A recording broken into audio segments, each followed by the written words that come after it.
Halo, selamat datang lagi di channel YouTube saya.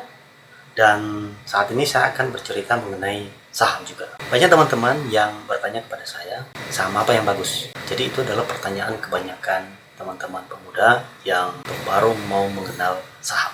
Tapi wajar aja. Nah, biasanya jawaban saya adalah saya tidak ada rekomendasi saham. Kenapa? Karena jangan pernah mengikuti saham yang direkomendasikan. Ya, karena itu belum tentu benar dan belum tentu bagus. Nah, gimana caranya? Nah, kita hitung, kita cari sendiri. Gimana caranya? Dengan cara seperti ini. Kita mempelajari mengenai rasio-rasio. Jadi ada cara sederhana. Jadi ada beberapa rasio yang harus kita perhatikan untuk memilih sebuah perusahaan. Jadi sangat simpel dan sangat sederhana. Nggak usah berpikir susah banget memilih perusahaan. Nggak sebenarnya. Karena semua data sudah ada. Jadi teman-teman, di sini ada beberapa rasio yang harus Anda ketahui. Apa aja itu? Silakan disimak. Yang pertama itu adalah EPS atau earning per share. EPS adalah jumlah laba per setiap saham yang beredar dari saham perusahaan. Ya, itu adalah EPS. Jadi rumus EPS itu adalah earning per share sama dengan laba bersih per jumlah lembar saham. Jadi indikatornya itu adalah harus lebih besar.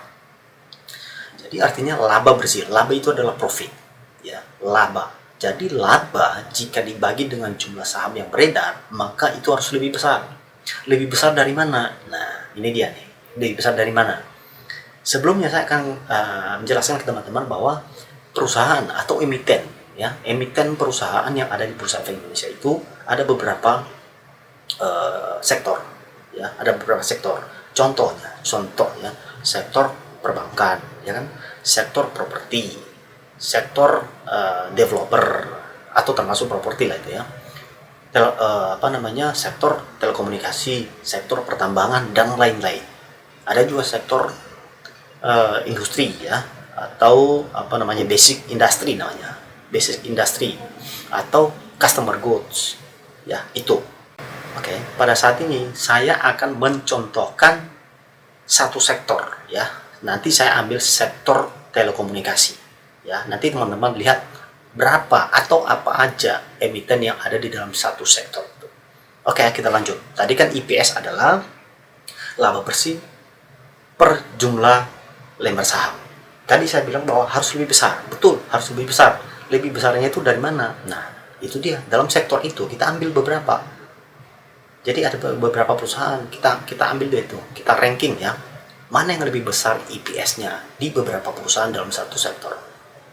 Kalau dia lebih besar, itu yang akan kita pilih. Itu nomor pertama ya, EPS. Kedua adalah PER. PER adalah price to earning ratio.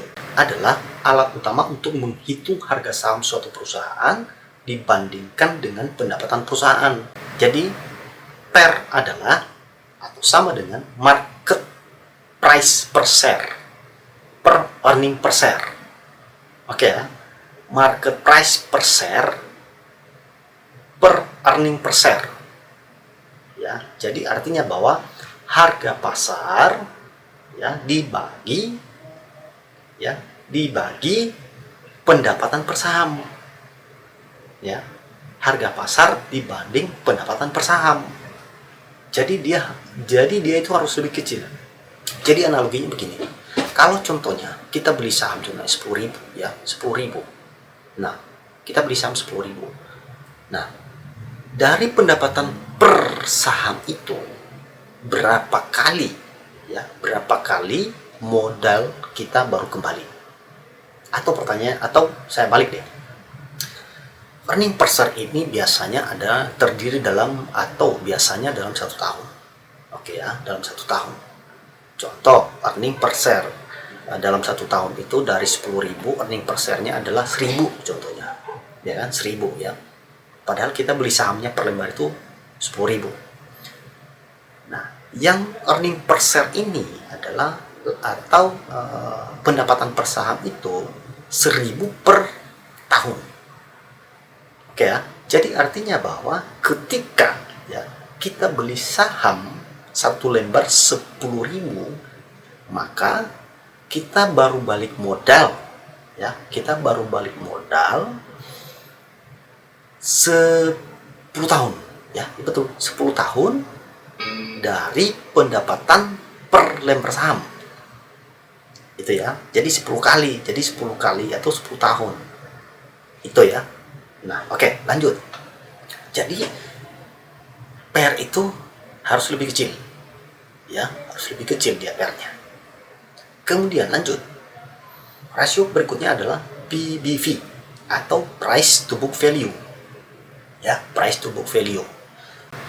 Jadi ini dapat dihitung dengan membandingkan harga per lembar saham perusahaan yang bersangkutan dengan nilai buku per lembar saham atau book value per share. Ya, berikut adalah rumus PBV yang menghitung rasio harga saham terhadap nilai buku. Nah, rumusnya itu adalah PBV atau price to book value. Rumusnya adalah market price per share ya, per book value per share. Artinya bahwa harga pasar, harga saham di pasar dibagi dengan nilai buku saham itu. Jadi nilai buku ini adalah nilai sebenarnya saham. Jadi dia itu harus lebih kecil. Jadi kita lanjut. Itu tadi PBV. Nah, sekarang ROA ya. ROA itu adalah return on asset ya. Return on asset. ROA adalah rasio profitabilitas yang mengukur kemampuan perusahaan menghasilkan laba dari penggunaan seluruh sumber daya atau aset yang dimilikinya. Semakin tinggi atau rasio ROA yang dimiliki perusahaan menandakan semakin baik kinerja perusahaan dalam menghasilkan laba bersih. Ya. Jadi ROA rumusnya itu adalah laba bersih per aset. Jadi artinya secara sederhana kita mengartikannya itu adalah total aset ya. Total aset berapa profit yang dihasilkan dari total asetnya. Contoh, kita punya modal cuma 100 juta gitu kan. Nah, dari 100 juta itu kita bisa menghasilkan profit itu berapa? Ya. Nah, perusahaan yang bagus adalah jika ROE-nya lebih besar. Ya, harus lebih besar dia. Kemudian lanjut. Satu lagi yang paling sederhana adalah ROE atau return on equity. Ya. Atau dalam bahasa Indonesianya adalah pengembalian ekuitas ya, itu. ROE adalah salah satu perhitungan yang masuk dalam rasio profitabilitas. ROE adalah jumlah imbal hasil dari laba bersih terhadap ekuitas yang dinyatakan dalam bentuk persen. Rumus ROE adalah laba bersih per ekuitas. Laba bersih per ekuitas. Jadi artinya laba bersih, profit bersih dibagi dengan modalnya. Ya, itu harus lebih besar. Oke ya, itu harus lebih besar. Jadi ada 5 rasio yang perlu kita perhatikan. Yang pertama tadi adalah EPS, yang kedua adalah PR, yang ketiga adalah PBV, yang keempat adalah ROA, yang kelima adalah ROE. Ya, cukup 5 itu saja untuk melihat saham mana yang bagus. Oke, kita lanjut. Nah, seperti yang tadi saya bilang bahwa saya akan mengambil satu sektor ya, salah satu sektor yang ada di Bursa Efek Indonesia. Sektor apa itu? Adalah sektor telekomunikasi ya, sektor telekomunikasi. Jadi kita tahu sektor telekomunikasi itu secara kasat mata kita tahu lah ya, siapa yang pemain telekomunikasi di Indonesia. Ada 4 ya, ada 4 yang saya ambil di sini. Yang pertama itu adalah Friend ya, Friend atau PT Smart Friend Telkom Tbk. Kedua adalah TLKM. Tadi saya jelasin, ini adalah kode emiten saham. Ya, kode emiten saham. Jadi Friend itu adalah PT Smart Friend Telkom Tbk. TLKM itu adalah nama emiten sahamnya adalah PT Telkom Indonesia Persero Tbk. ISAT atau PT Indosat Tbk. EXL atau PT Excel Aksiata Tbk. Oke ya. Oke. Nah, di sini saya sudah buat rasionya. Ini yang tadi saya jelaskan dari awal adalah indikator rasio saham. Yang pertama tadi adalah EPS ya.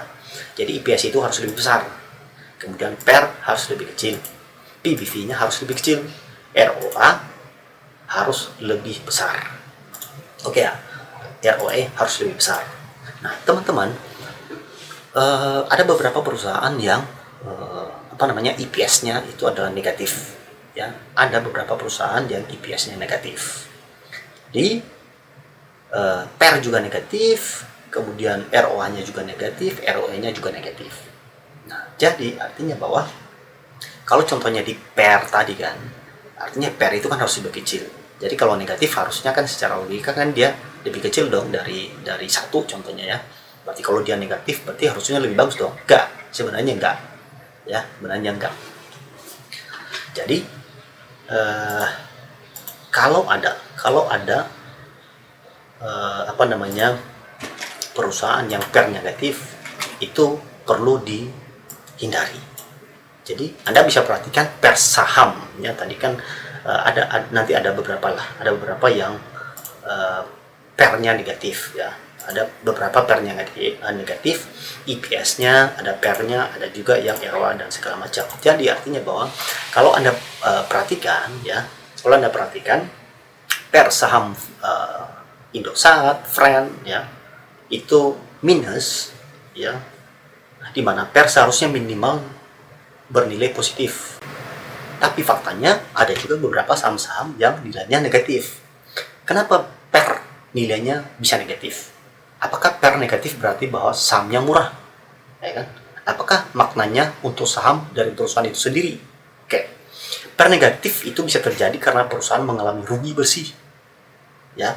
Itu artinya bahwa ketika operasional perusahaan rugi, ya, perusahaan tidak bisa menghasilkan laba, maka otomatis pair akan negatif. Ya, itu ya. Jadi ketika pair negatif atau ROA negatif atau ROE negatif, itu sebaiknya perusahaan itu dihindari kalau usah beli seperti itu.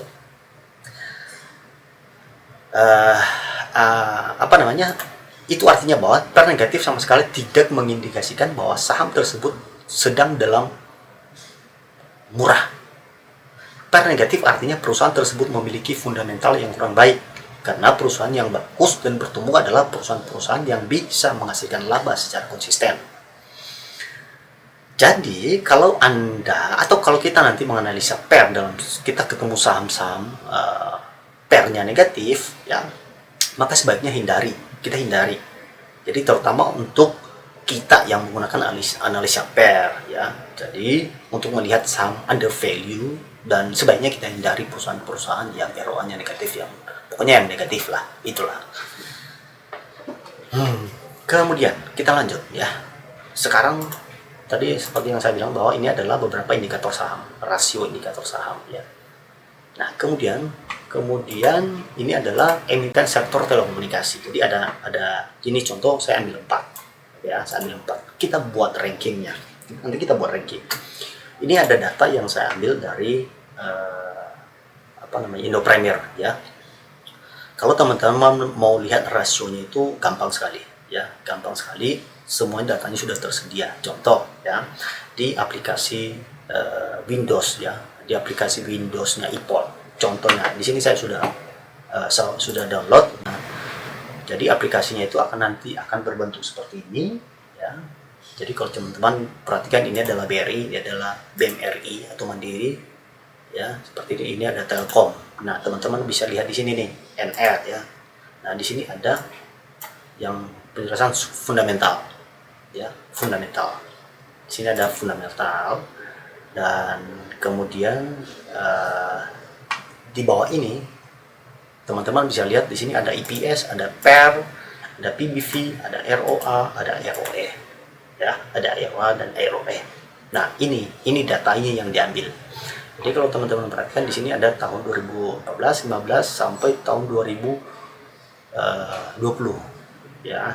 Jadi yang kita ambil itu adalah di tahun 2020. Jadi kita ambilnya di sini, di analisa ya, analis 2020. Jangan yang ini ya, yang ini. Kita ambil yang ini. Nah, sama juga kalau contohnya kita ambil yang ISAT tadi ya, ISAT. Jadi ambilnya yang ini nih. Oke ya. Nah, tadi saya sudah kumpulkan dan sudah menjadi data seperti ini. Nah, oke. Di sini kita sudah dapat ya, yang data yang satu sektor tadi ya. Di sini ada di sini ada Friend, ada Telkom, ada ISAT, ada Excel ya. Friend, Telkom, Indosat, Excel Axiata. Nah, di sini ada IPS. IPS-nya Friend itu adalah negatif 9. Ya, Telkom IPS-nya itu adalah 224,4. Saya ulangi, IPS itu adalah earning per share. Ya, earning per share itu adalah pendapatan yang dibagi per lembar saham. Itu adalah pendapatan yang dibagi ke pemilik saham. Nah, kemudian di sini kalau teman-teman perhatikan, di sini ada friend, EPS-nya negatif, PER-nya juga negatif, PBV-nya juga nggak negatif, tapi 1,58 kali ya, 1,58 kali. ROA-nya itu adalah negatif 6 dan RO-nya juga negatif. Oke, inilah data-datanya. Nah, sekarang kita ranking ya. Di sini cara perankingannya adalah contoh EPS ya. EPS-nya ranking 1 kita lihat di mana di sini ranking satunya. Artinya EPS itu harus lebih besar dong, ya kan ya? Harus lebih besar EPS-nya. Jadi EPS yang paling besar, yang paling bagus adalah Excel. Kita kasihlah dia ranking 1. Oke ya, kita kasih dia ranking 1. Kemudian ranking 2-nya itu adalah Telkom. Saya buat ranking 2 Telkom. Kemudian ranking 3 ya adalah Friend. Ranking 4 adalah ISAT atau Indosat. Ya. PER-nya siapa juaranya? Excel. Juara 2-nya Telkom. Ya. PER itu harus lebih kecil ya. Harus lebih kecil karena yang lebih kecil PER-nya itu adalah Excel. Nah, PBV itu harus lebih kecil juga. Ya, harus lebih kecil. Harus lebih kecil. PBV-nya siapa yang kecil? Excel juga. Ya, juara 2-nya siapa? Friend. Juara 3-nya adalah ISAT. Juara 4-nya adalah Telkom. Oke. Kemudian ROA. ROA-nya itu harus lebih besar. Harus lebih besar. Jadi kita lihat siapa yang lebih besar. Ternyata yang lebih besar itu adalah Telkom. Oke. Yang nomor 2-nya adalah XL. Nomor 3-nya adalah Indosat dan nomor 4-nya adalah Friend. Sekarang ROE. ROE-nya ya, return on equity. Siapa yang lebih besar? Ternyata yang lebih besar itu adalah Telkom. Yang nomor 2-nya adalah XL ya. Dan nomor 3-nya adalah Indosat. Nomor 4-nya adalah ROE. Oke ya. Nah, di sini kita udah bisa ranking nih ya. Kita udah bisa ranking ya dengan cara seperti ini. Kita jumlahin aja. Contoh kita jumlahin ya. Kita jumlahin seperti ini. Maka kita bisa lihat di sini nih. Ya. Kita lihat berarti yang nominalnya ya, yang nominalnya lebih besar itu, maka dia adalah ranking terbawah. Jadi kalau jumlahnya itu kecil, maka dia dari ranking 1. Jadi karena dia banyakkan juara 1, maka nominalnya kecil dong ya. Nah, makanya jadi dengan kita udah dapat jumlah begini, kita bisa gampang meranking. Oke, kita ranking sekarang. Yang nominal kecil itu adalah Excel, berarti dia juara 1. Yang nominal kecil berikutnya itu ada 10, berarti dia ranking 2. Yang di bawahnya itu lagi ranking 3 adalah Friend, dan di bawahnya itu yang ranking 4 itu adalah Indosat karena dia 17. Oke ya, itu cara sederhana meranking. Oke, jadi dengan cara ini ya, dengan cara ini bahwa kita bisa pastikan perusahaan mana yang lebih bagus. Ya, perusahaan mana yang bagus yang memungkinkan kita bisa beli dan kita bisa simpan. Nah, inilah salah satu rasio kalau teman-teman mau melihat perusahaan mana yang bagus. Ya. Jadi, disclaimer on. Dengan penjelasan ini ya, bukan dalam arti saya mengajak untuk membeli perusahaan ya, atau membeli saham Telkom atau Friend atau lain sebagainya. Tidak. Tetapi ini adalah hanya cara untuk melihat perusahaan mana yang bagus yang memungkinkan kita bisa beli. Jadi terserah teman-teman mau pilih yang mana ya. Jadi sekali lagi dengan penjelasan ini bukan dalam arti untuk mengarahkan teman-teman untuk membeli salah satu perusahaan, tapi ini adalah contoh. Oke. Jadi segala keputusan investasi itu adalah berada di tangan teman-teman sendiri. Bagi teman-teman, gak usah pusing melihat saham yang mana yang bagus, gak usah tanya juga ke teman-teman, cukup pelajari beberapa indikator yang perlu kita perhatikan. Ya, sampai di situ video ini, dan saya berharap dengan penjelasan saya ini teman-teman bisa memilih saham mana yang bagus. Oke, terima kasih dan sampai ketemu di video selanjutnya.